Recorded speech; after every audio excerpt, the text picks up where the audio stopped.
गबरू चाय की दुकान पर समोसे खाता हुआ चाय वाले से बोला, अबे ओ चाय वाले भैया हो, ये समोसे तो बड़े स्वादिष्ट हैं। एक काम करो, जल्दी से एक बढ़िया आधा कप चाय बना दो। गबरू की बात सुनकर चाय वाला क्रोधित होकर बोला, गबरू भैया पहले पिछला वाला हिसाब करो। अबे अभी पैसे नहीं है बे, दे दूंगा। अरे अगर पैसे नहीं है तो फिर ये समोसे कैसे खरीद कर लेकर आए? अबे ये भी उधार ही लेकर आया हूँ, समझे? जानता था तुम्हारे जैसे लोगों की जिंदगी उधारी में ही कट जाती है। अरे काम के न काज के और दुश्मन अनाज के। धरती पर बोझ हो तुम कासगंज से जो है अपनी सड़ी हुई शकल लेकर दफा क्यों नहीं हो जाते भैया?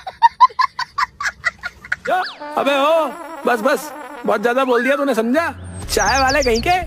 अबे अब अगर इससे आगे एक शब्द भी बोला ना तो मुझसे बुरा कोई नहीं होगा, समझा?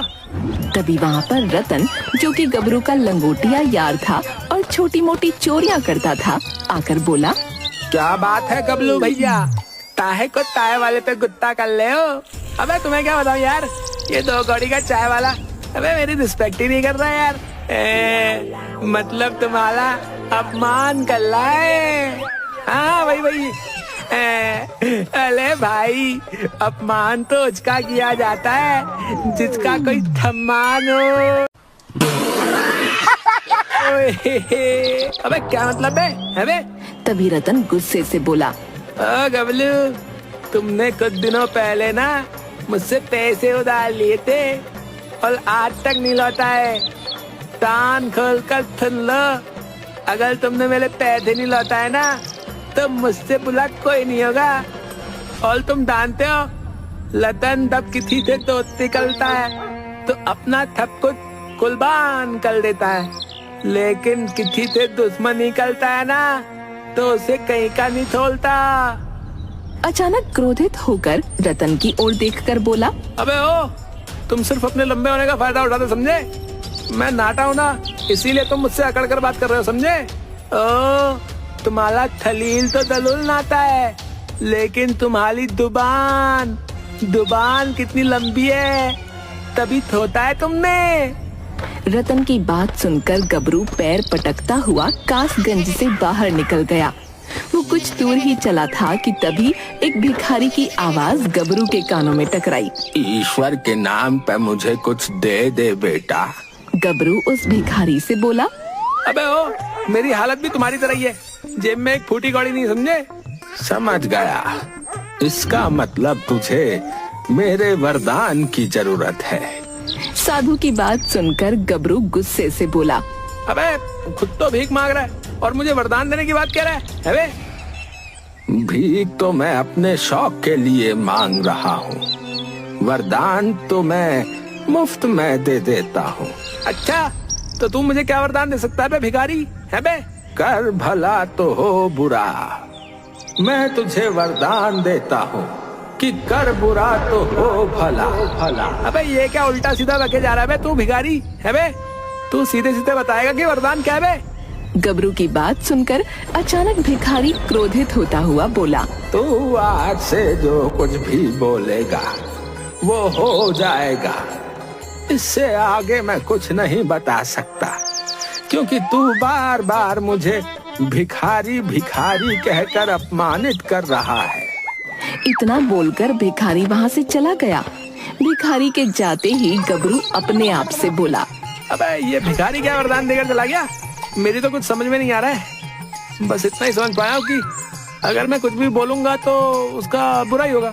चलो, वैसे भी कासगंज के लोगों ने मेरा बहुत अपमान किया है, मैं सबको बुरा बोलकर बर्बाद कर दूंगा। है इतना बोलकर गबरू दौड़ता हुआ सीधा चाय वाले की दुकान पर आकर बोला, ओ देख भाई, चाय वाले हो, और मुझे चाय की तलब बहुत महसूस हो रही, समझा? जल्दी से मेरे लिए बढ़िया सी चाय बना, चल। अरे कितने बेशरम हो तुम गबरू भैया, हैं? फिर आ गए? पहले पिछली उधारी चुकाओ, उसके बाद ही चाय मिलेगी। हाँ अबे तू मुझे जानता नहीं बे, चाय वाले कहीं के है बे? अगर मैं कुछ भी बुरा बोलूंगा ना तो तेरे साथ वही हो जाएगा, समझा? अरे अब ये कौन सी नई नौटंकी लेकर आए हो? है? कुछ देर पहले तो भीगी बिल्ली बनकर यहाँ से भाग गए थे, अचानक शेर कैसे बन गए भाई? सुनो भाई गबरू, तुम चाहे जितने भी शेर बनने की कोशिश करो, लेकिन तुम रहोगे बिल्ली ही, क्योंकि तुम हो ही इतने नाटे। चाय वाले की बात सुनकर चाय की दुकान पर बैठे हुए लोग गबरू के ऊपर हंसने लगे। लोगों को अपने ऊपर हंसता देख गबरू बुरी तरह से क्रोधित होकर चाय वाले से बोला, अबे तो तुझे मेरी बात पे विश्वास नहीं है? ठीक है, तेरी चाय की दुकान पर अभी आग लग जाएगी, समझा? अच्छा, हमको सिखा रिया है। मगर ऐसा कुछ भी नहीं हुआ। ये देखकर चाय वाला चाय बनाते हुए जोर जोर से हंसते हुए बोला,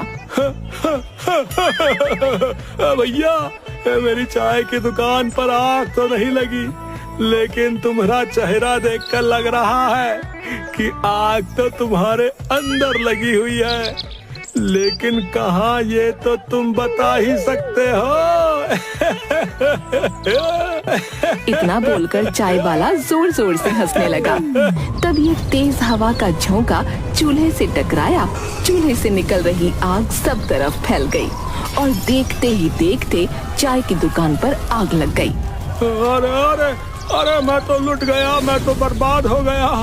अरे नास पीटे गबरू, तू तो वाकई काली जुबान लेकर आया है रे।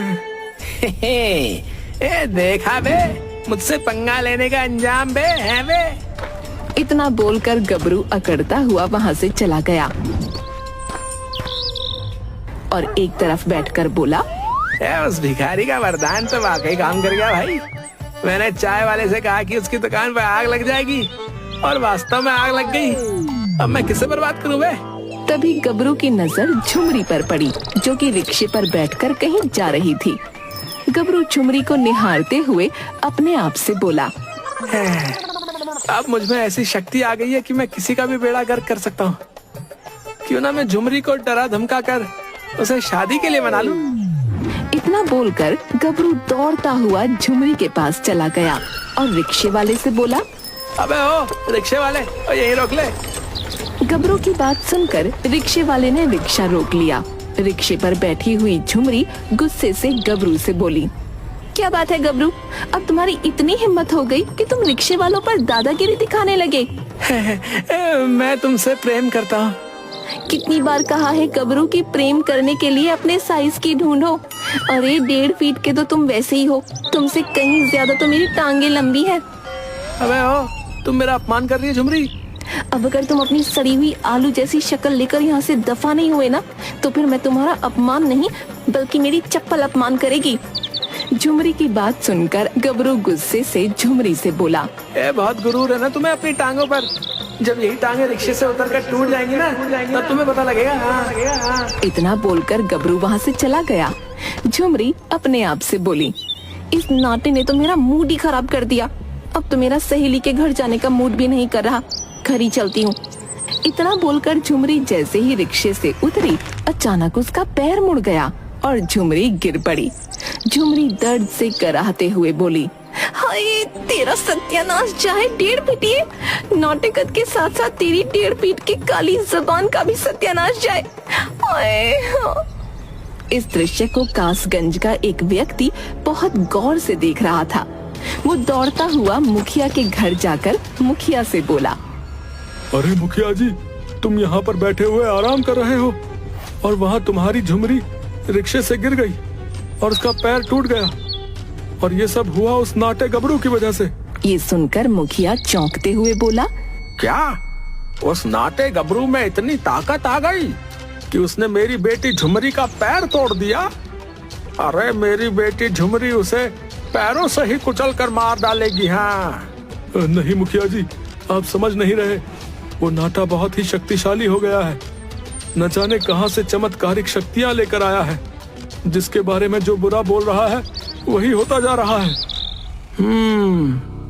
ऐसी बात है क्या? फिर तो जाकर देखना पड़ेगा कि उसकी काली जुबान मेरा क्या बिगाड़ पाती है। ऐसी मार मारूंगा कि अगले जन्म में 1.5 फुट से आधा फुट का ही पैदा होगा। हाँ। तभी वहाँ पर कुछ लोग झुमरी को लेकर आ गए। झुमरी के पैर में प्लास्टर बंधा था। झुमरी रोते हुए अपने पिता मुखिया को सारी घटना बताने लगी। पिताजी, उस गबरू को छोड़ना नहीं। तू चिंता मत कर झुमरी, उसने तुझे बुरा कहा है ना, आज के बाद ससुरा किसी को बुरा नहीं कहेगा, उसकी जुबान ही काट लूंगा। हाँ। मुखिया उस व्यक्ति को लेकर गबरू के घर पर चला गया। गबरू घर पर आराम से लेटा था। मुखिया को देखकर गबरू चौंकते हुए बोला, मुखिया जी, बगैर दरवाजा खटखटाए मेरे घर में घुसने की तुम्हारी हिम्मत कैसे हुई बे? अरे अभी मेरे इतने बुरे दिन नहीं आए कि मैं तुम्हारे जैसे चोरों के घर पर दरवाजा खटखटाऊं। अबे ओ देखो मुखिया, कुछ ही देर में मैंने सारे गांव में आतंक मचा दिया, समझे? हाँ, मुझे पता चला तूने अपनी काली जुबान से चाय वाले की दुकान पर आग लगा दी और मेरी बेटी झुमरी का पैर तोड़ दिया। अबे ओ बकवास मत करो मुखिया, सीधे सीधे बताओ यहाँ पर क्यों आए हो? तुझे कासगंज से बाहर निकालने के लिए। तेरे जैसा पनौती जब तक कासगंज में रहेगा, कासगंज का कभी भला नहीं हो सकता। अबे ओ, सुना है कि तुम्हें अब आंखों से कम दिखाई देने लगा मुखिया? अगर तुम अंधे हो जाओ तो कैसा रहेगा?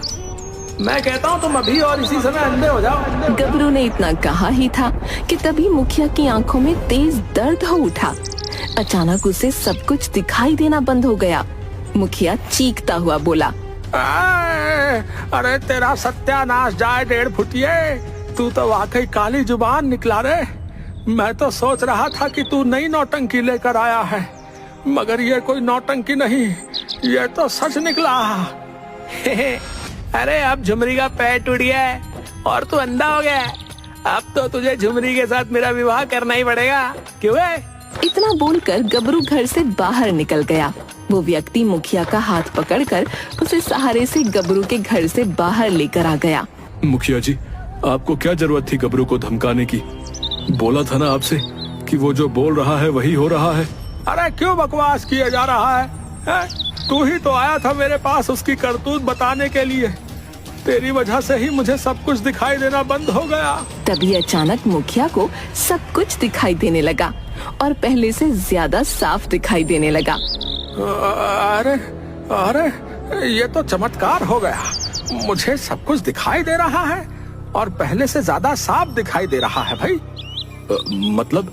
अरे पहले मुझे दूर का देखने में थोड़ी दिक्कत होती थी, मगर अब तो मुझे वो भी साफ साफ दिखाई दे रहा है। मुखिया की बात सुनकर चलते हुए गबरू के कदम अचानक रुक गए और वो चौंकते हुए बोला, है? अबे ऐसे कैसे हो सकता है बे? मैंने तो बुरा बोला था। तूने बुरा बोला था और हो भी गया था, लेकिन भगवान के चमत्कार से सब कुछ सही हो गया। अब मैं तुझे कासगंज में नहीं रहने दूंगा। इतना बोलकर मुखिया ने चिल्लाते हुए सारे गांव वालों को एकत्रित कर लिया और बोला, देखते क्या हो, इस नाटे काली जुबान को धक्के देकर कासगंज से बाहर निकाल दो।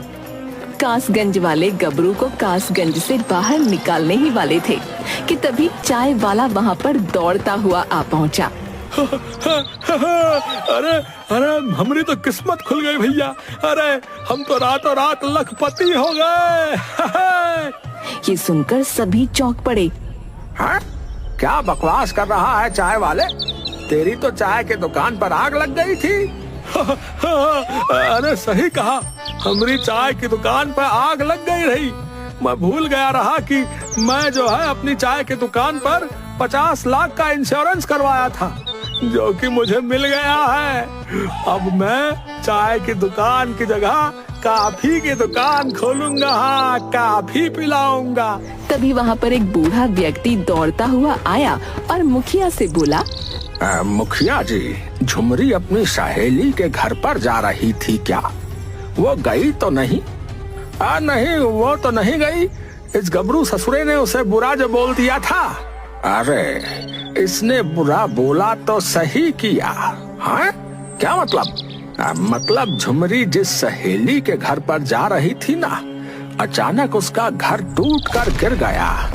उसकी सहेली और उसके माता पिता की हालत बहुत ही गंभीर है। झुमरी बच गई, वरना पता नहीं क्या से क्या हो जाता।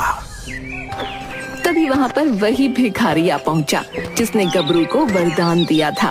भिखारी मुखिया की ओर देखकर बोला, ये नाटा थोड़ा नादान है और ये कासगंज के निठल्लों की शान है। इसे क्षमा कर दो मुखिया, मैंने ही इसे वरदान दिया था कि कर बुरा तो हो भला। इसने जिसके बारे में बुरा बोला, बाद में उन सब का भला ही हुआ, जैसे कि चाय वाला और तुम्हारी बेटी और स्वयं तुम। भिखारी की बात सुनकर मुखिया गबरू की ओर देखकर बोला, इस बार तो तुम बच गए गबरू, लेकिन अगली बार ध्यान रखना। गांव वालों वहां से चला गया। भिखारी मुस्कुराते हुए गबरू की ओर देखकर बोला, मूर्ख नाटे, अगर तू मुझे अपमानित नहीं करता तो मैं तुझे इससे अच्छा वरदान देता। इसीलिए मैं तुझसे ये वाला वरदान भी छीनता हूँ। इतना बोलकर वो भिखारी भी चला गया। गबरू बेचारा चुपचाप अपने घर पर जाकर अपने आप से बोला, अबे हाँ, ले ले अपना बेकार सा वरदान। लेकिन हाय, मेरी झुमरी हाथ से निकल गई। लेकिन तुम मेरी होकर रहोगी झुमरी, याद रखना। पता नहीं मेरे दिन कब बदलेंगे यार। अब निकल ले पतली गली से गबरू, नहीं तो बहुत पिटेगा। हाँ अबे हाँ, ठीक है जा रहा हूँ। झुमरी को लव यू कहना। मिलते हैं ब्रेक के बाद। हैं? तेरी तो रुक जरा।